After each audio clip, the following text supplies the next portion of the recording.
la startup qui est PAM, qui a fait Start Down, hein, en 2001 exactement, avec tu vois, un niveau d'échec énormissime. Pour la petite histoire, moi à l'époque, j'ai été interdit de gestion. Ça voulait dire qu'on m'a interdit de créer d'autres entreprises pendant 7 ans. Ah Tu ouais, quand vois? même. J'ai créé la première entreprise, je me crache et là, pa! Si tu veux, j'ai été au tribunal de commerce et ça a été un échec, mais super cuisant. Donc il faut bien comprendre que derrière, en fait, Ouais, j'ai ça continué calme. à être entrepreneur indépendant. En fait, j'ai été indépendant parce que j'avais pas le droit d'être gérant d'entreprise après la première que j'avais crashée, quoi. Donc là, il faut de la résilience, tu vois ce que je veux dire?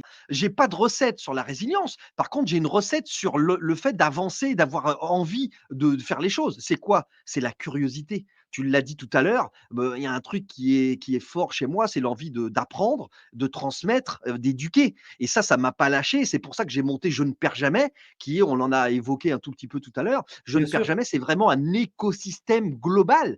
Le Je ne perds jamais, c'est pas qu'un podcast, c'est un podcast, mais c'est pas que ça. C'est que derrière, je le décline en une formation sur l'entrepreneuriat. J'ai envie de monter un incubateur, j'ai envie de monter une école de l'entrepreneuriat.